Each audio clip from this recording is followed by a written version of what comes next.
श्याम सुंदर पूछते, माँ तुझे क्या आनंद हो रहा है, बता मुझे। माँ क्यों, क्या देख कर तू प्रसन्न हो रही है? तेरी अद्भुत प्रसन्नता मुझको दिखाई दे रही, इस प्रसन्नता का मूल कारण क्या, क्यों तू इतनी प्रसन्न हो रही? तो नंदरानी क्या उत्तर दे? गोस्वामी जी कहलाते हैं, मौसम नहीं पुण्य पुंज बालक हैं तोरे। हे बालक, मुझको जो आनंद है, इस आनंद के अनुभव के अनुकूल पुण्य पुंज तेरे पास है ही नहीं। तेरे मुखचंद्र के देखने का स्वाद जो मुझे आएगा, तुझे कैसे आएगा, कैसे बताऊं? ठीक है, कल्याणमयी करुणामयी पुत्र वत्सला अम्मा को जो अपने लोकोत्तर शिशु के मुखचंद्र देखने में आनंद आता है, वो शिशु को कैसे अनुभव में आ सकता है? अनुभव में आ ही नहीं सकता। तो कहते बेटा तेरा ऐसा पुण्य पुंज नहीं है, मेरा जैसा पुण्य पुंज है ऐसा पुण्य पुंज तेरा है नहीं, फिर मैं कैसे बताऊं मुझे क्या आनंद हो रहा, कैसे हो रहा, कैसे बताऊं? मौसम नहीं पुण्य पुंज बालक हैं डोरे। बड़ी अच्छी बात है। इसी तरह से समझ लीजिए, यहाँ श्याम सुंदर ब्रजेंद्र नंदन मदन मोहन समझते हैं इस स्वरूप के अनुभव का, इस स्वरूप के रसास्वादन का, इस मुखचंद्र की कांति का, इस मुखचंद्र के सुमधुर अधर सुधा रस के समास्वादन का सौभाग्य तो रासेश्वरी नित्य निकुंजेश्वरी राधा रानी को मिलता, दूसरे को प्राप्त ही। तो हमको कैसे प्राप्त होगा इसका रस? इस भावना से कृष्ण तपस्या करना चाहते हैं, हम रासेश्वरी के साथ साजुज्य प्राप्त, ऐसी तपस्या करें, ऐसा जप करें, ऐसा ध्यान करें कि जैसे रासेश्वरी राधा रानी के साथ साजुज्य प्राप्ति हो, साजुज्य माने उनमें मिल जाए, तो रासेश्वरी नित्य निकुंजेश्वरी राधा रानी बन जाए, तब इस स्वरूप के सौंदर्य माधुर्य का रसास्वादन बन सकता है, नहीं तो दूसरी तरह से नहीं बन सकता। ये सब तो इस तरह से तेपि मुहुरत स्पृहा, आपके मुखचंद्र दर्शन से, आपके रहस्य संविद का वीक्षण करने से, आपके प्रहसितानन का अवलोकन करने से, आपके प्रेम वीक्षण को निहारने से तेपि अतिस्पृहा, आपको भी इसमें अतिस्पृहा उत्पन्न होती है। और मुहुर्मनः मुह्यते, आपका भी मन बारंबार मोहित हो जाता, मूर्छित हो जाता है। कितनी कितनी कल्पना कर डालते हैं, जन्म जन्मांतरों तक, जुग जुगांतरों तक तपस्या करके रासेश्वरी के साजुज्य भाव प्राप्त करने का संकल्प कर डालते हैं। तो हमको क्या समझा रहे हैं, जरा अपने को समझा ली। इसलिए अतिशीघ्रता से प्रकट हो ये मदन मोहन, नहीं तो अंतिम दसवीं दशा मूर्छा के बाद 10वीं ही दशा बाकी बचती है, 10वीं दशा का अवसर आ रहा है। इसलिए शीघ्र आपके मुखचंद्र का दर्शन होना चाहिए, ऐसा गोपांगना है।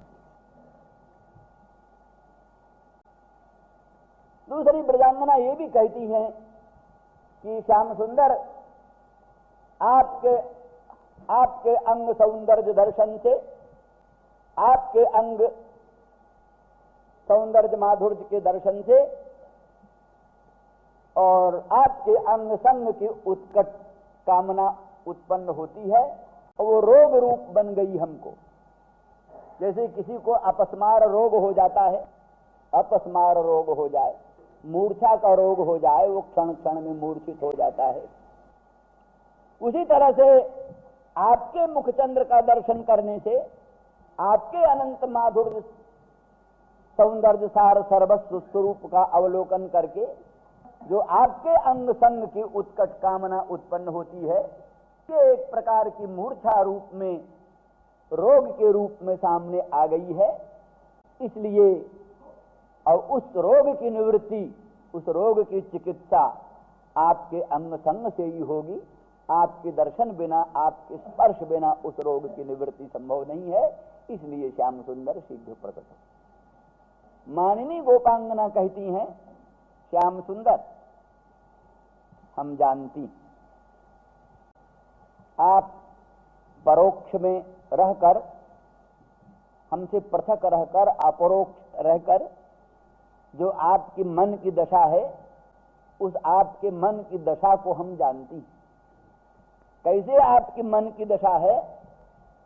तो गोपांगना कहती हैं रहस्य संविदम वीक्ष ते मनः अति अति स्पृहं सत मुह्यति। मानिनी गोपांगनाओं के भाव ये हैं कि मानो मानिनी के ही दर्शन के लिए कृष्ण मोहित हो रहे हैं। वो कभी नहीं व्यक्त करती कि हम आपके मुखचंद्र के दर्शन के लिए व्याकुल हो रही हैं। तो यही कहती आप मोहित हो रहे हैं, आप व्याकुल हो रहे हैं। गोपांगना कहती है, मानिनी गोपांगना कहती है, हे श्याम सुंदर, हे मदन मोहन, रहस्य संविदम। संविदम माने अस्मत्कृतम संकेतम। आपकी व्याकुलता देखकर, आपका उत्कट अनुराग देखकर कभी जमुना पुलिन आदिकों में सम्मिलन का संकेत हम कर देती।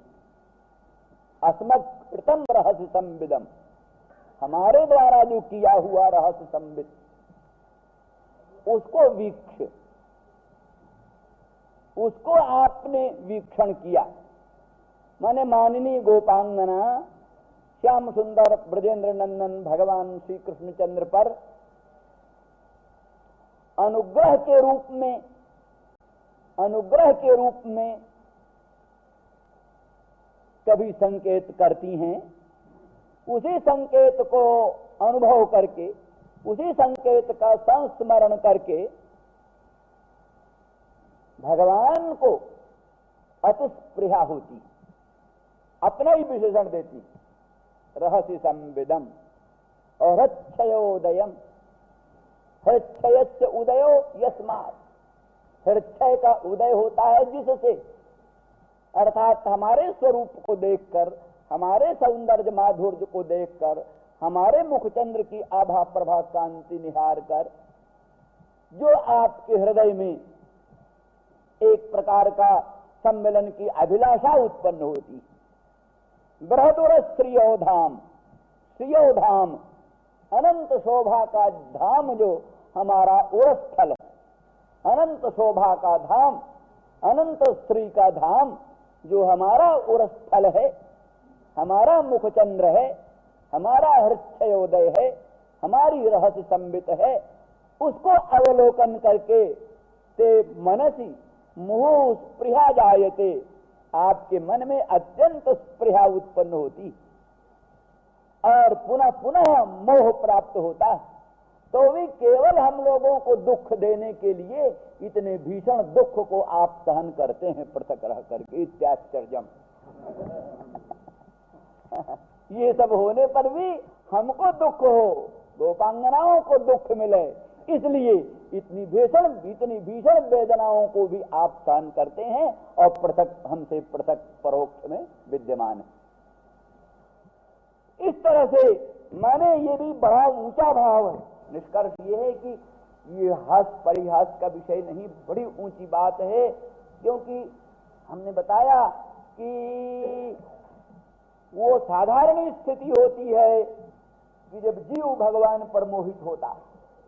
ये तो अत्यंत लौकिक बात है कि जीव संसार में मोहित, जीव संसार में मोहित हो, संसार के कलत्र पुत्र वित्त में मोह उत्पन्न हो, ये तो सांसारिक प्राणियों की स्थिति। लेकिन उच्च कोटि के जो भगवत भक्त हैं, महात्मा हैं, जोगींद्र मुनींद्र हैं, अमलात्मा परमहंस हैं, उनको संसार में मोह नहीं होता, उनको संसार में राग नहीं होता, उनको संसार की स्पृहा नहीं होती। वो तो संसार के रागों को परित्याग करके, संसार की स्पृहा को परित्याग करके एकमात्र सर्वेश्वर सर्वशक्तिमान परात्पर पर ब्रह्म प्रभु में स्पृहा पैदा करते हैं, प्रभु में राग पैदा करते हैं। दुनिया के रागों को बटोर करके उस राग को प्रभु में बनाते हैं, प्रभु में राग। दुनिया की उत्कंठा, दुनिया की स्पृहा, दुनिया की अभिलाषाओं को दुनिया के साथ से छुड़ा करके और प्रभु के साथ जोड़ देते। तो यही सब करना, आरंभ की चीज यही, साधन की चीज यही। तो उस समय भगवान तो आप्त काम पूर्ण काम आत्माराम परम निष्काम है। स्वतंत्र हैं, जीव परतंत्र है। जीव भगवान का ध्यान करना चाहता है, भगवान का चरण चिंतन करना चाहता है और संसार से मन को हटा हटा करके भगवान के चरणों में लगाना चाहता है और स्पृहा करता है कभी भगवान अनुकंपा भरी दृष्टि को झाड़ दे, कभी स्वप्न में भी ध्यान में भी प्रभु के मुखचंद्र का दर्शन हो जाए, कभी ध्यान में भी प्रभु के दामिनी दुत विनिंदक पीतांबर की प्रभा मन में आ जाए, कभी कभी चिंतन में भी प्रभु के पादार बिंद की नखमण चंद्रिका की एक रश्मि प्रकट हो जाए। ऐसा भक्त की स्पृहा, जीव की स्पृहा, कामना प्रतिक्षण चलती रहती। लेकिन इस धारणा की चलते चलते जब इस धारणा में दृढ़ता हो जाती है, जब इस धारणा में परिपक्वता आ जाती है, परिपक्वता आ जाती है, तो फिर आप ये भी जानते हो कि भक्त फिर भगवान से मन हटाने की भी कोशिश करता है। अब भगवान से मन हटाए लें, बस अब कुछ मतलब नहीं, फिर हटाने में भी असमर्थ होता। अभी तक तो दुनिया से हटा हटा करके मन को भगवान में लगाता था, अब भगवान से मन को हटा हटा कर दुनिया में लगाने की कोशिश करता है और उसमें होता है विफल। ये भी सब कह चुके हैं, बतला चुके हैं उदाहरण इसके। तो दोषानुसंधान करती हैं गोपांगना भगवान में। जैसे योगी लोग विषयों में दोष चिंतन करते हैं इसलिए कि विषयों से वैराग्य हो, भगवान का गुण चिंतन करते हैं इसलिए कि भगवान में राग हो, विषयों में दोष चिंतन करते हैं इसलिए कि विषयों से वैराग्य हो, भगवान में गुण चिंतन करते हैं इसलिए कि भगवान में राग हो। तो लेकिन जब वो राग दृढ़ हो गया भगवान में, संसार में राग रह नहीं गया, संसार का राग खत्म हो गया, भगवान में इतना राग बद्ध मूल हो गया कि अब निकाले निकलता नहीं, छुड़ाए छूटता नहीं। तो दोषानुसंधान करती मृगयुरिव कपीन्द्रम विद्यधे लुब्ध धर्मा स्त्रियमकृत विरूपाम स्त्रीजित कामरानाम। सखी श्याम सुंदर बड़े बड़े बड़े कपटी हैं, ये बड़े निर्दय हृदय हैं, इनका जन्म जन्मांतरों से ये स्वभाव है। इन्होंने कपीन्द्र बाली को छल छद्म से मारा, निरर्थक मारा। इन्होंने शूरपणखा को नासा करण विहीन बना दिया, निर्दयता की पराकाष्ठा। इन्होंने और भी पूतना को इन्होंने दुख दिया। प्रथयति पूतनिकई वो बधू बध निर्दय बाल चरित्रम, सब बता चुके हैं। निर्दय बाल चरित्र, इनका बाल चरित्र ही निर्दय। यौवन अवस्था में किसी में निर्दयता आती है, पर इनका तो निर्दय बाल चरित्र। जाने 27 दिन या 28 दिन के थे जब पूतना आई। पहला कांड बधू बध निर्दय बाल चरित्रम, बधू का बध रूप ही है निर्दय बाल चरित्र। बधू का बध करना, बधू की हत्या करना, यही इनका निर्दय बाल चरित्र का रूप है। प्रथयति पूतनिकैव बधू बध अटति भवा नवला कवलाय किमत्र बनेषु किमत्र विचित्रम इत्यादि इत्यादि। तो ये सब दोषानुसंधान। दोषानुसंधान किस लिए? कि भगवान से मन हट जाए, हटता नहीं। दोषानुसंधान खूब करती हैं। कहती सकी ये कारे सब हैं बुरे, इतने काले होते हैं सब बुरे होते हैं। ये भ्रमर भी काला, जैसे श्याम सुंदर काले हैं ऐसे भ्रमर भी काला। जैसे श्याम सुंदर का पीत पट पीतांबर है तैसे उस भ्रमर का पीत पंख है। जैसे श्याम सुंदर का ओष्ठ अरुण है तैसे उस भ्रमर का भी ओष्ठ अरुण है। जैसे इनका बंशीरव बड़ा मधुर है तैसे भ्रमर का गुंजारव भी बड़ा मधुर है। और भ्रमर भी यही करता है, एक फूल का रसास्वादन किया, फिर उठकर दूसरे फूल पर, फिर उसका रसास्वादन किया, फिर तीसरे फूल पर। इसी तरह से श्याम सुंदर मदन मोहन ब्रजेंद्र नंदन की स्थिति है। ये किसी से स्थिर प्रीति इनकी नहीं, ये भी अस्थिर प्रीति वाले कपटी। ये सब दोषानुसंधान, दोष का चिंतन। क्योंकि इनके बाल भी काले हैं और स्निग्ध होते हुए भी श्यामल है और कुटिल है, श्यामल है और कुटिल है और स्निग्ध हैं। इसीलिए तो इन्होंने शिरोधार्य किया है, सिर पर धारण किया है कि इनके स्वभाव वाले हैं। ये सब दोषानुसंधान। इस दोषानुसंधान को करती करती कहते हैं सखी अब अपने काले से संबंध नहीं रखना है, अब अपने आंखों में काला अंजन नहीं लगाना है, अब अपने उरोजों में मृगमद का विलेपन नहीं करना है, अब नीलमणि की चूड़ियां नहीं पहनी, अब इंद्र नीलमणि के हारों को नहीं धारण करना। कहा सखी काले बालों को कहा करोगी? बोले धूलिर धृता मस्तके, राख लगा करके बाबा जियों की तरह इनको सुनहला बना देंगे, काला पर इनका भी मिटा देंगे। मतलब पूरा दोषानुसंधान दोषानुसंधान। तो कहा पहले राग के लिए गुणानुसंधान किया जाता है, अब कहा दोषानुसंधान चला। इतना ही नहीं, फिर तो ये होता है कि वो भक्त मानिनी बन जाता है और भगवान उसको मनाने वाले हो जाते हैं। भक्त मानिनी बन जाता है और भगवान उस मानिनी का मान मनाते हैं। इसलिए वो भक्त को कभी कल्पना ही नहीं होती कि हमको प्रभु की स्पृहा है। वो समझता है प्रभु ही हमारे लिए सस्प्रिय हो रहे हैं, प्रभु ही हमारे लिए सस्प्रिय हैं। वो कल्पना सब इसमें है। मानिनी पक्ष में वो गोपांगना कहती हैं, ब्रज सीमंतनी मानिनी कहती हैं, हमारा जो स्थल है वही श्रीयो धाम, अनंत शोभा का धाम, अनंत सौंदर्य माधुर्य का धाम।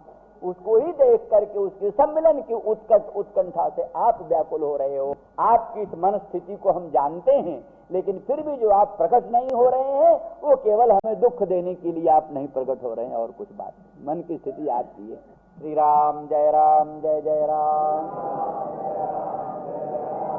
तो कहने का मतलब लौकिक चीज नहीं है, उदात्त दृष्टि से, गंभीर दृष्टि से, शास्त्रीय दृष्टि से देखो तो एक बड़े उच्च कोटि के उस भक्त की हालत है जो कि इतना तन्मय हो गया है, इतना भगवत परायण हो गया है कि अब भगवान ही उसके भक्त बन गए हैं।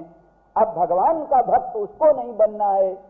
अब भगवान भक्त, यानी कभी तो भगवान भगवान होते हैं और भक्त भक्त होता है, लेकिन फिर कालांतर ऐसा होता है कि भक्त भगवान बन जाते हैं, भगवान भक्त बन जाता है। भक्त भगवान बन जाते हैं, भगवान भक्त बन जाते हैं।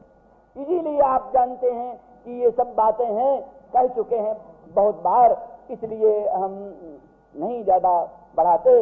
निष्कर्ष ये है कि उसमें स्पष्ट बात यही होती है, सर्वथापि आप्त काम पूर्ण काम आत्माराम भगवान परतंत्र हो जाते हैं, पराधीन हो जाते हैं।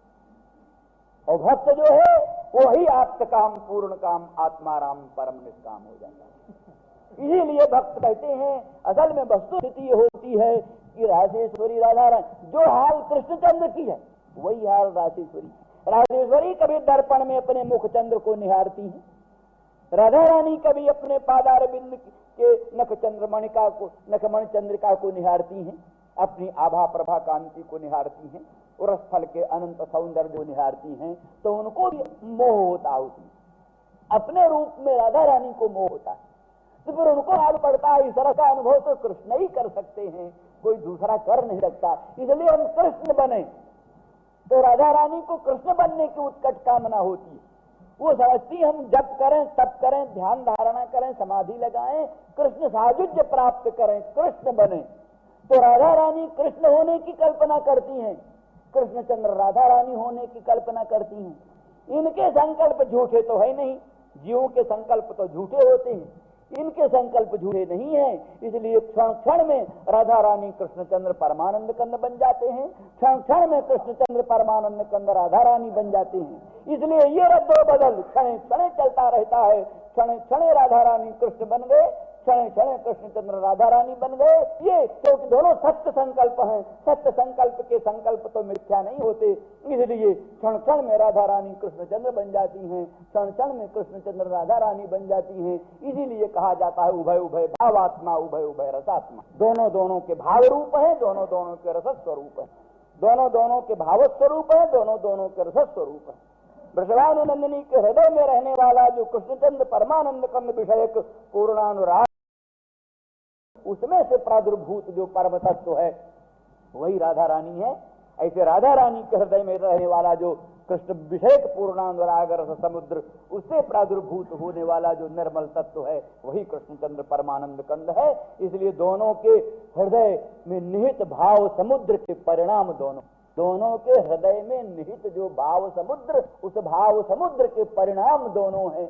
इसलिए उभय उभय भावात्मा है, उभय उभय रसात्मा है, क्षण क्षण उभय उभय रूप में परिवर्तित होते रहते हैं।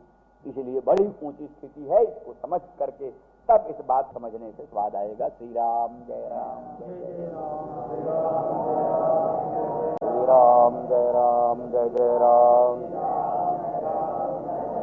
श्री राम जय राम जय जय राम। निवासाय श्री रामचंद्राय विश्वसर्ग विसर्गादिनवलक्षणलक्षितम् श्रीकृष्णाख्यं परन्धाम जगत्तामनमाम तत् वागीशायस्य वदने लक्ष्मीः यस्य च वक्षसि यस्यास्ते हृदये संवित्तं नृसिंहमहं भजे। नमोऽस्तु रामाय च लक्ष्मणाय देव्यै च तस्यै जनकात्मजायै। नमोऽस्तु रुद्रेन्द्रयमानिलेभ्यो नमोऽस्तु चन्द्रार्कमर्जनेभ्यः। श्रीराम जय जय राम। उदयं प्रहसिताननं प्रेमवीक्षणं बृहदुरश्रियो वीक्षधाम ते मुहुरतिस्पृहा मुह्यते मनः। जो श्रुति पक्ष में इसका अर्थ पिछले श्लोक में श्रुति पक्ष में कहा था कि पतिसुतान्वय भ्रातृबान्धवान् अतिविलङ्घितेऽन्त्यच्युतागताः गतिविदस्तोद्गीतमोहिताः हितवजोषितः कस्थजेन्निशि। पिछले प्रसंग में कहा था कि वो अन्य पूर्विका श्रुतियां कहती हैं कि भ्रातृबांधवादि स्थानीय जो इंद्र वरुणादि सतत मंत्रों के अर्थ वेदों के मंत्र भाग और ब्राह्मण भाग के अनेक लौकिक अर्थ हैं। किसी का इंद्र अर्थ है, किसी का वरुण अर्थ है, किसी का भिन्न भिन्न देवता अग्नि आदि अर्थ है। तो मालूम पड़ता है कि उन मंत्रों का, उन ब्राह्मण वचनों का अभिप्राय तत्त इंद्रादि देवताओं में है। इंद्रादि देवता वेदार्थ हैं, मंत्रार्थ हैं, परंतु उपक्रमोपसंहार आदि षड्विध लिंग का विचार करने से और सर्वे वेदाजत पदमामनंती इत्यादि वचनों पर विशेष रूप से विचार करने से ये निश्चित प्रतीत होता है कि सब वेदों का एकमात्र मुख्य तात्पर्य परब्रह्म में, परब्रह्म के ही प्रतिपादन में सब वेदों का तात्पर्य है। अवांतर तात्पर्य तत्त कर्मकांडों में भी है, अवांतर तात्पर्य विभिन्न उपासनाओं में भी है, तत्प्रसंगानुसार भिन्न भिन्न देवताओं में भी अवांतर तात्पर्य है। लेकिन महातात्पर्य सबका शुद्ध ब्रह्म है। कर्मकांड का प्रयोजन यही है कि उसके द्वारा पाशविक काम कर्म ज्ञान की निवृत्ति, पाशविक कर्म, पाशविक काम, पाशविक ज्ञान, इन सब की निवृत्ति यही कर्मकांड का प्रयोजन है। उपासना का भी यही प्रयोजन है कि मन जहां संसार का चिंतन करता रहता है, जगत के चिंतन में जो मन व्यस्त रहता है, होने पर, समझ में आ जाने पर फिर संपूर्ण सांसारिक संबंध टूट जाता है। इसीलिए श्रुतियां कहती हैं पतिसुतान्वय भ्रातृबांधवान् अति विलंघितेऽन्त्यच्युतागता। अन्य पूर्विका श्रुतियां कहती हैं पति पुत्रादि स्थानीय जो प्राकृतिक अर्थ, अवांतर तात्पर्य भूत अर्थ, उस सब का उल्लंघन करके हे अच्युत तेन त्यागता, आपके समीप में आ गए। अपना महातात्पर्य आप में अवद्योतन करने के लिए आपके पास पहुंच गई। गतिविदस्तव गीत मोहिता, गतिविदस्तव तात्पर्य विदस्तव, तात्पर्य के वेदिता जो व्यास भगवान, शास्त्र तात्पर्य वेद जो व्यास भगवान, उनका जो उद्गीत है, उच्चैर गीत है, तत्व समन्वयात इत्यादि, उससे मां परम तात्पर्य विषयीभूत ब्रह्म विषयिणी मां प्रमा ऊहिता जाभिस्ता सौद्गीत मोहिता, ये सब अर्थ वर्णन कर चुके हैं। तो इस दृष्टि से भगवान व्यास के तत्व समन्वयात इत्यादि सूत्रों के द्वारा महातात्पर्य सभी श्रुतियों का आप में परब्रह्म में विदित हो जाता है। तो इस तरह से आप में तात्पर्य निर्धारण हो जाने के कारण ही सर्वस्व त्याग करके, संपूर्ण लौकिक अर्थों का परित्याग करके परब्रह्म रूप पारमार्थिक अर्थ में हम लोग पर्यवसित हुए हैं। ऐसी स्थिति में गतिविदों के मध्य में, जानकारों के बीच में कौन ऐसा व्यक्ति होगा जो अविद्या रूपी निशा में हम लोगों को छोड़ेगा? तब जोशिता का अर्थ किया है कि वो कैतवेन कापट्टेन योषित रूपा, बस तो श्रुत रूपा है, कैतव से कपट से ही स्त्री रूप धारण किए। जैसे कपट से ही भगवान परब्रह्म मानुष रूप धारण किए हुए हैं। माया कपट मानुषः, माया कपट मानुषः, माया मैं कपट से मनुष्य बने हैं भगवान, वास्तव में मनुष्य नहीं है। उसी तरह से श्रुतियां कैतव से स्त्रियां बनी हैं, वस्तुतः ये स्त्रियां नहीं है, श्रुतियां, प्रत्यक्ष श्रुतियां। ऐसे कृष्ण मनुष्य नहीं है, साक्षात परब्रह्म है। ऐसे कृष्ण को अनुसरण करने वाली गोपांगना कोई साधारण स्त्री नहीं है, श्रुत रूपा है, श्रुत रूप। जैसे कृष्ण परब्रह्म रूप है, तैसे गोपांगना वेद की श्रुत रूपा, वेद की श्रुतियां। तो ये पहले श्लोक का संबंध था, क्योंकि अब उस संबंध का स्मरण कर लो तब न इससे संबंध जुड़ेगा। तो उसी के अनुसार जो है श्रुत्यर्थ अगले में, राशि संविदम सच्चयोदयम प्रहसिताननम प्रेम वीक्षणम प्रहदोर स्त्रियो वीक्षधामते मुहूर्त स्पृहा मुह्यते मन। कहती हैं श्रुतियां, यद्यप पूर्व श्लोक के अनुसार हम सब का तात्पर्य परब्रह्म में, लौकिक सभी अर्थों को परित्याग करके पारमार्थिक ब्रह्मभूत अर्थ में हम पर्यवसित हैं, मुख्य बात ये। परंतु फिर भी एक प्रमादकृत, प्राणियों में जो प्रमाद होता है,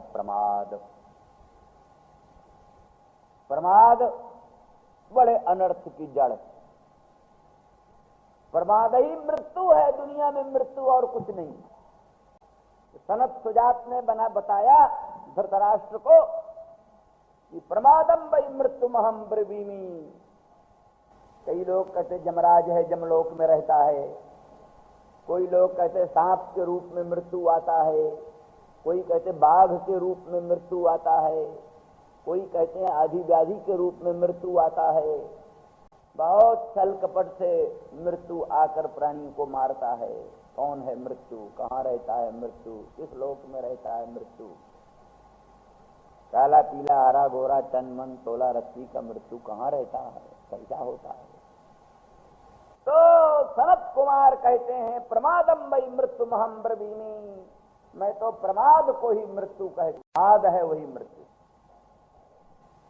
प्रमाद न हो प्राणी में तो मृत्यु कहाँ? मृत्यु है ही नहीं है। मृत्यु है ही नहीं त्रिकाल में, मृत्यु नाम की कोई वस्तु नहीं है। प्रमाद ही मृत्यु है, प्रमाद हम करते हैं तो मृत्यु का भय खड़ा हो। मनु का भी तो एक आलस्यात् अन्न दोषात् मृत्युर्विप्रांजिघांसति अनभ्यासेन वेदानाम् आचारस्य च वर्जनात् आलस्यात् अन्न दोषाच्च मृत्युर्विप्रांजिघांसति। कहते ब्राह्मणों को मृत्यु क्यों मारना चाहता है? ब्राह्मणों को भी मृत्यु मारता है, क्यों मारता है? चले चार। एक तो अनभ्यासेन वेदानाम, वेदों का अभ्यास बंद कर दिया ब्राह्मणों। सोची विप्र जो वेद विहीना, वो विप्र सोचने लायक है जिसने वेद का अध्ययन नहीं किया। सोची विप्र जो वेद विहीना तज निज धर्म विषय लवलीना, जो अपने धर्म को छोड़ करके विषय में लवलीन है। ब्राह्मण का मुख्य काम है, ब्राह्मण से तो देहोयम क्षुद्र कामाय निश्चिते। ये ब्राह्मण का शरीर छोटे छोटे सुखों के लिए संसार में नहीं बनाया गया। ब्राह्मण से तो देहोयम क्षुद्र कामाय निश्चिते, क्षुद्र काम के लिए नहीं बनाया। काहे लिए बनाया गया? ओहो, तुच्छ्राय तपसे चेह प्रेत्यानंत सुखाय च। बहुत कठिन तपस्या करने के लिए भगवान ने ब्राह्मण को बनाया। बहुत कठिन तपस्या करे, चांद्रायण है, पराग है, अति पराग है, और बड़े उच्च उच्च कोटि के तप करे, मनोनिग्रह करे, बुद्ध निग्रह करे, इंद्रिय संयम करे, नाना प्रकार का अनशन करे, अपने शरीर को नियंत्रित करके ब्रह्म में लगाए। तुच्छ्राय तपसे हो, कठिन तपस्या के लिए। और किस लिए? प्रेत्यानंत सुखाय चो, ताकि मरकर अनंत सुख पाए। मरकर अनंत सुख पाने के लिए ब्राह्मण देह बनाया है भगवान ने। ऐसे ब्राह्मण को मृत्यु क्यों आती है? कहते बस अनभ्यासेन वेदानाम, वेदों का अभ्यास नहीं करते ब्राह्मण। अनभ्यासेन वेदानाम आचारस्य च वर्जनात्, आचार ठीक ठीक पालन नहीं करते। संध्यावंदन नहीं, सूर्यार्घ सूर्योपस्थान नहीं, हस्तपाद आदि प्रक्षालन में आलस्य कर जाते हैं, मिट्टी जल का उपयोग करने में आलस्य कर जाते हैं, खान पान में शुद्ध अशुद्ध का भक्षण कर लेते हैं, प्रतिग्रह असंगत प्रतिग्रह, अग्राह्य प्रतिग्रह कर लेते हैं। इन सब अनेक हेतुओं से गड़बड़ी है। आचार से आलस्या, आलस्य 2 बजे उठकर ध्यान करना चाहिए, समाधि लगाना चाहिए, पर नींद का स्वाद आने में नहीं नींद खुली। कौन उसे आलस्यात्, कर्म करने में आलस्य, ध्यान करने में आलस्य, उपासना करने में आलस्य, आलस्यात्। फिर बाकी बचा तो अन्न दोषात्, जैसा तैसा अन्न खाया। जैसा अन्न खाता है प्राणी वैसे मन बनता है। जिस ढंग का अन्न खाया उसी ढंग का मन बना। दुष्कृतं मनुष्याणाम अन्नमाश्रित तिष्ठति। मनुष्यों के जो दुष्कृत हैं, पाप हैं, वो उनके अन्न में ही आकर टिकते हैं। इसलिए जो जिसका अन्न खाता है वो उसके दुष्कृत को भी ग्रहण करता है। तो इन सब हेतुओं से मृत्यु विप्रांजिघांसति, मृत्यु ब्राह्मणों को मारे। ब्राह्मण उपलक्षण है भाई। ब्राह्मण है क्या? हर एक प्राणी के लिए, ब्राह्मण हो, क्षत्रिय हो, शूद्र हो, स्त्री हो, पुरुष हो, प्रमाद जो है, प्रमाद ही मृत्यु का मूल है। प्रमाद होता है तो मृत्यु आती है, प्रमाद नहीं तो मृत्यु नहीं। तो कहा इस तरह से हमारा तात्पर्य सुस्पष्ट हो गया। माने एक बार किसी ज्ञानी ने, एक बार किसी विवेचक ने, या विद्वान ने, या पंडित ने, या सन्यासी ने वेदांतों का श्रवण किया, मनन किया, विचार किया, ब्रह्मसूत्रों को पढ़ा, उपनिषदों को पढ़ा, भाष्यों को पढ़ा, वार्तिकों को पढ़ा, सब कुछ पढ़ लिख कर निष्कर्ष निकाल लिया कि कर्मकांड का अवान्तर तात्पर्य तत्त देवताओं में भले हो, महातात्पर्य उनका भी पर ब्रह्म में है। उपासनाओं का अवान्तर तात्पर्य तत्त देवताओं में भले हो, अंत में सबका महातात्पर्य परात पर ब्रह्म, परात पर पूर्णतम पुरुषोत्तम पर ब्रह्म में है। ये सब पूरा पूरा निर्णय हो जाने पर भी, ब्रह्म का निर्णय हो जाने पर भी, फिर भी प्रमाद के कारण सारे हुए हुआए निर्णय पर पानी फिर जाता, हुए हुआए निर्णय पर पानी फिर जाता। उसी प्रमाद की कथा का वर्णन करते हैं। प्रमाद के कारण रहस्य संविदम, प्रमाद के कारण जो स्त्रियों के रहस्य संविद हैं, ऐकांतिक भाषण हैं, कोमल मनोरम स्त्रियों के संकेतात्मक वार्तालाप हैं, उनको स्मरण करते करते रहस्य संविद, और उनके स्त्रियों के जो प्रहसित आननम, उनके जो प्रहसित आनन है, प्रहास युक्त मनोरम मुखचंद्र के हास हैं, प्रहसित आननम, उन्हीं के प्रेम वीक्षण, स्त्रियों के ही जो प्रेम पूर्वक वीक्षण है, वो सब कैसे हैं? हृदयोदयम, हृदय के कंदर्प के उदय करने वाले।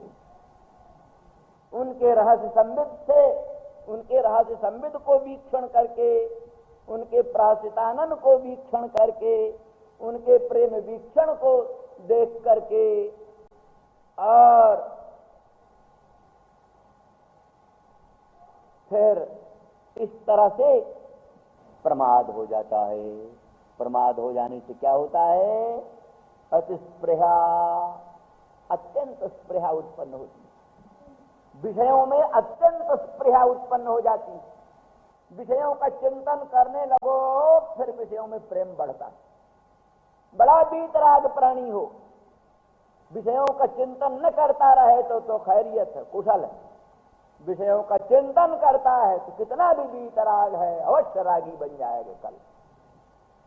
कई लोग सोच लेते हैं, साहब हमने दुराचार त्याग की प्रतिज्ञा किया है ना, उसके चिंतन छोड़ने की प्रतिज्ञा तो नहीं किया। ये चिंतन का स्वाद लेने लगते हैं, यानी दुराचार त्याग की प्रतिज्ञा किया है ना, छोड़ दिया। दुराचार चिंतन में क्या हर्ज है? चिंतन करने लगे, लेकिन चिंतन किया तो फिर उससे बच ही नहीं सकते। बचने का एकमात्र उपाय है कि पहले उनका चिंतन छोड़ो। चिंतन छूट जाए तभी बच सकते हैं उन उपद्रवों से। चिंतन नहीं छूटता तो उनसे बचना असंभव है। इसीलिए शास्त्रों ने कहा है, विषयों का सन्निधि त्याग, विषयों का चिंतन त्याग, विषयों का सन्निधि त्याग, ये अत्यंत आवश्यक है। संयम यह न विषय की आशा, विषय की आशा न होनी, ये संयम। तो ध्यायतो विषयान पुंसः संगस्तेषु उपजायते, विषयों का ध्यान करने से, विषयों का ध्यान करने से, विषयों का चिंतन करने से, उन विषयों में चिंतन करने वाले प्राणी को राग हो जाता, संग हो जाता। संग हो गया, संगात संजायते काम, संग के बाद उनमें काम पैदा हो जाता है। कामात भवति, कामात क्रोधो भी जायते, काम में गड़बड़ी हो गई, काम में प्रतिघात हुआ तो क्रोध हो गया, क्रोध हो गया तो मोह हो गया, क्रोधात बहुत सम्मोह, सम्मोह हुआ तो स्मृति विभ्रम हो गया, स्मृति विभ्रम हो गया तो बुद्धिनाश हो गया, बुद्धिनाश हो गया तो पुरुष का प्रणाश हो गया। क्रोधात बहुत सम्मोह, सम्मोहात स्मृति विभ्रम, स्मृति भ्रंशात बुद्धिनाश, बुद्धिनाशात प्रणश्यति। इसीलिए क्या है? जन मनोनुविधि, जन इंद्रियाणां हि चरताम, इंद्रियां चरें, चरने दो। इंद्रियाणां हि चर, घोड़े हैं ना, घोड़े हैं इसलिए इनका चरना बताया। इंद्रिय घोड़े हैं, चर रहे हैं, विषयों में चर रहे हैं, ऐसा घोड़ा चरता है। ऐसे इंद्रियाणाम चरताम कहते इसमें तो कोई हर्जा नहीं, लेकिन इंद्रियाणाम चरतान जन मनोनुविधीयते, विषयों का सेवन करते हुए इंद्रियों का जो मन अनुसरण करता है, मन अनुसरण न करे, मन अगर विषयों को सेवन करते हुए इंद्रियों का अनुसरण न करे तो उतना खतरा नहीं, क्योंकि विषय तो सेवन सभी को करना पड़ता है कुछ न कुछ, और नहीं भूख लगने पर रोटी खाना पड़ता है, और सारे स्वाद की बात भूख लगने पर रोटिये में आ जाती। स्वादवाद क्या है? भूख में स्वाद है, बढ़िया भूख हो बिल्कुल कड़ाकेदार तो फिर मोटी रोटी में भी स्वाद आ जाता है, और भूख न हो तो तरह तरह के मधुर मनोहर पकवान बनाकर सामने लाओ, भाता अच्छा नहीं, स्वाद नहीं आता। तो इसलिए किसी माँ ने अपने बेटे से कहा सन्यासी होने के समय, बेटा अमृत खाना, अमृत खाना और किला में रहना, पलंग पर सोना अमृत खाना, अमृत खाना माने वही खूब भूख लगने पर, खूब भूख से एकदम तड़फड़ाने लग जाना तब खाना, तो जो भी मिल जाएगा आ जाएगा, वही अमृत हो जाएगा, अमृत हो जाएगा। तो स्वाद की बात, तो स्वाद तो किसी में भी चीज में आ सकता है। एक बार हम नाव पर जा रहे थे, रास्ता में कोई साथ था नहीं, भोजन वोजन ऐसे ही चलता था, तो किसी ने आलू भून दिया, तो आलू खाया तो इतना स्वाद आया, हमने समझा ऐसी स्वाद वाली संसार में कोई चीजें नहीं, आलू सामान्य वस्तु है, पर ऐसी प्रतीत हुई कि संसार में ऐसे स्वाद वाली कोई चीजें ही नहीं। तो क्यों? भूख होने से पैसा लगा और कुछ नहीं, कुछ दमुम नहीं, वो भूख की बात है तो इसलिए इंद्रियां विषयों को ग्रहण करती हैं, उनमें स्वाद भी आ सकता है, उसमें ज्यादा खतरा नहीं है। खतरा इसमें है जन मनोनुविधीयते, जो मन उनका अनुसरण करता है, इंद्रियों का साथ जो मन देता है, मन भी उनका जन करता है। हाँ भाई साहब, बड़ा आनंद, बड़ा आनंद। ये मन ने जो संकल्प विकल्प किया, बस ये खतरे की चीज है, खतरे की घंटी है, समझ लीजिए। जन मनोनुविधीयते, क्यों? मन में क्या गड़बड़ी? कहते तदस्य हरते प्रज्ञा, वो मन जो है वो प्रज्ञा को खींच लेती है, जो मनुष्य की प्रज्ञा है, बुद्धि है, निर्णयात्मिका बुद्धि, तत्व को निर्णय करने वाली बुद्धि, कर्तव्य अकर्तव्य का अध्यवसान निर्णय करने वाली बुद्धि प्रज्ञा, उस प्रज्ञा को विषयानुगामी इंद्रियों का अनुसरण करने वाला मन प्रज्ञा को खींच लेता है।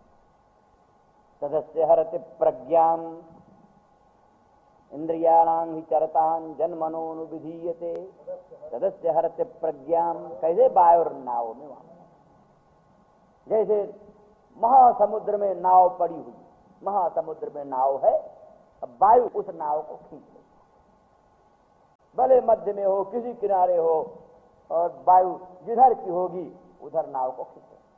जैसे समुद्र में पड़े हुए जहाज को, नाव को वायु खींच लेता है, तैसे विषयानुगामी इंद्रियों का अनुसरण करने वाला मन निर्णयात्मिका बुद्धि को खींच लेता है। फिर आपने भले बुद्धि में निर्णय कर रखा होगा कि ये चीज नहीं लेना है, ये नहीं खाना है, इससे नहीं बोलना है, ये आपने निर्णयात्मिका बुद्धि बना रखा हो, लेकिन विषयानुगामी इंद्रियों का अनुसरण करने वाला मन अगर वो विषयों के चिंतन में संलग्न हो गया तो तुम्हारी निर्णयात्मिका बुद्धि को एकदम खींचेगा, वो कुछ नहीं कर सकते, उसका निर्णय क्षण भर में मिट्टी में मिल जाएगा, क्षण भर में उसका निर्णय मिट्टी में मिल जाएगा।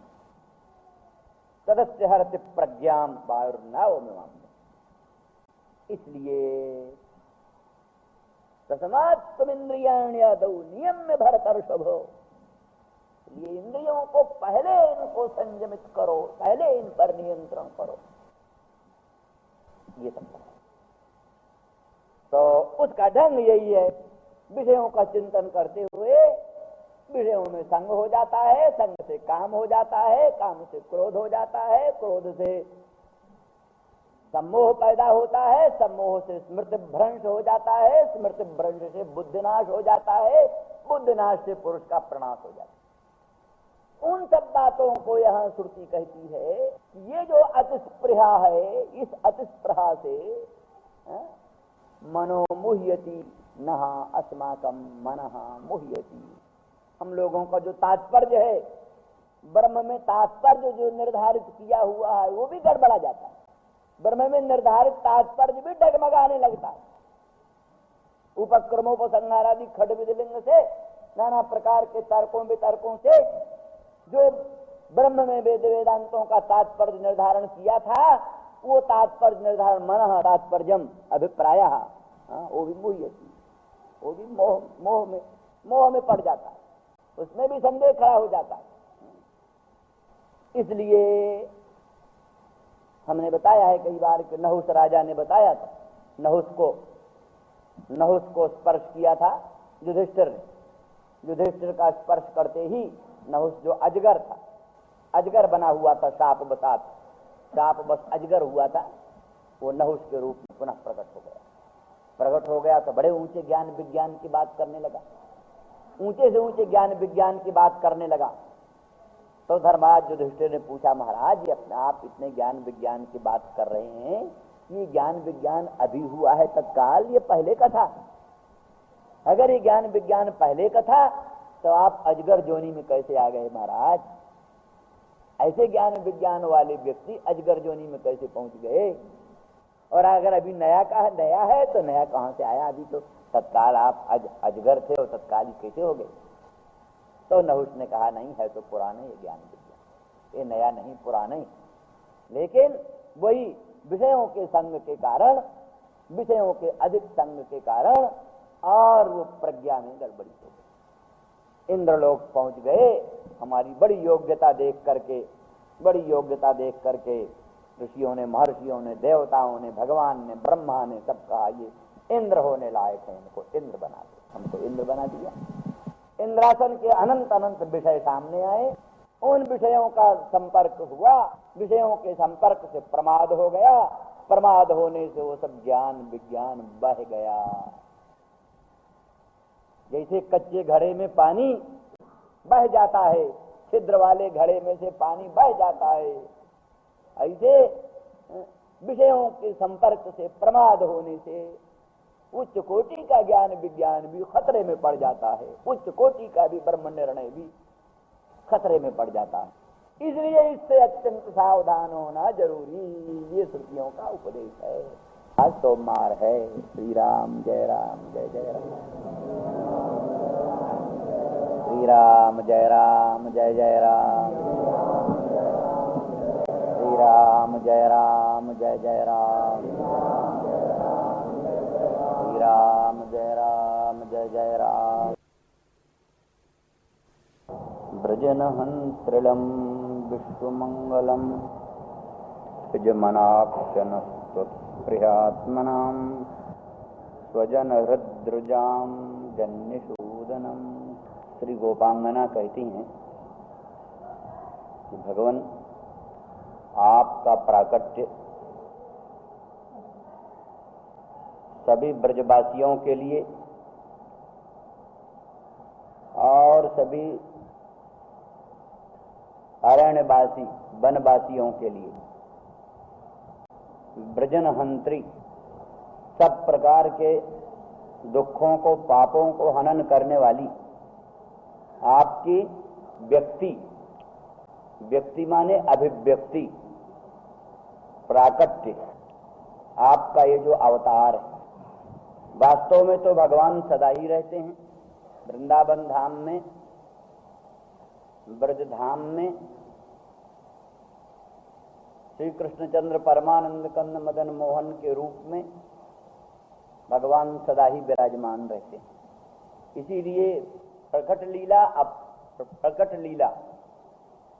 और प्रकट लीला तीन प्रकार की लीला मानी जाती है। अब प्रकट लीला वो है जिसका प्राकट्य नहीं, जो लोगों के चक्षु का गोचर नहीं, और प्रकट लीला वो है जो लोगों के चक्षु का गोचर हो। देवता लोग, मनुष्य लोग जिस स्वरूप को, जिन लीलाओं को प्रत्यक्ष अनुभव करते हैं, वो प्रकट लीला। और प्रकट लीला वो है जिसमें अप्रकट वस्तु ही प्रकट हो करके, माने प्रकट लीला के साथ साथ जो अप्रकट तत्व है नित्य, वो भी साथ साथ अभिव्यक्त होता है। तो वैसे तो भगवान ब्रज ही में क्या, अनंत ब्रह्मांड में व्यापक, अणु अणु परमाणु परमाणु में भगवान विराजमान, वही देश काल दिश विदिशौ माही, कहो तो कहाँ जहां प्रभु नाही। कोई ऐसे होते हैं सहस्त्रों में लक्षों में महापुरुष जो भावना के अनुसार सर्वत्र विद्यमान अनंत अखंड निर्विकार परम तत्व का अपरोक्ष साक्षात्कार कर सकें। इसीलिए सर्वसाधारण के लिए तीर्थों का महत्व बहुत अधिक। तीर्थों में वो भगवान विशेष रूप से प्रकट होते हैं।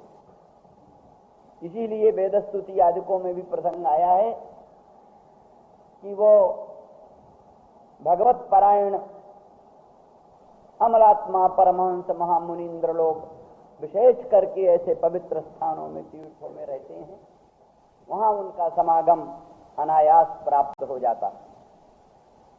एक यहाँ महात्मा थे, बड़े पंडित स्वामी नाम था, बड़े विद्वान थे, दंडी स्वामी थे और संपूर्ण वेदांत के ग्रंथ कंठ थे और भी अनेक ग्रंथ कंठ थे, महाविद्वान थे। काशी रहते थे। उनसे लोगों ने पूछा, आप काशी क्यों रहते हैं? आप तो ज्ञानी हैं, मुक्त स्वरूप ही हैं, जहीं देह छोड़ेंगे वहीं मुक्ति हो जाएगी, आप काशी में रहने का क्यों प्रयास करते हैं? तो उन्होंने कहा, भाई टट्टी भी जाते हैं तो किसी अच्छी जगह जाते हैं, देख लेते हैं अच्छी जगह, पवित्र जगह। तो जब अच्छी जगह देखकर मल त्याग भी करने के लिए अच्छी जगह ढूंढी जाती है, तो जिस शरीर से इतना उपकार हुआ है उस शरीर को छोड़ना है तो किसी अच्छी जगह छोड़ना चाहिए, जहां तहां कैसे छोड़। इस शरीर के द्वारा ज्ञान विज्ञान हुआ है, भगवत पद प्राप्ति हुई है, तो इस शरीर को किसी अच्छी जगह ही छोड़ना चाहिए, जहां कहीं छोड़ देने से क्या फायदा। तो इसीलिए कि और जगह बड़े प्रयास से जिस परम तत्व का प्राकट्य होता है, वो विशिष्ट स्थानों में, विशिष्ट तीर्थों में वो तत्व विशेष रूप से प्रकट होता है। उदाहरण के लिए आप समझ सकते हैं, जैसे सूर्य नारायण की किरणें सब जगह फैली हुई हैं, फिर भी कांच पर सूर्य नारायण की किरणें ज्यादा चमचमाकर प्रकट होती हैं। फटिक मणि पर सूर्य नारायण की किरणें चमचमाकर प्रकट होती हैं। सूर्य कांता मणि पर तो सूर्य की रश्मियां, किरणें ठीक अग्नि रूप में ही प्रकट हो जाती।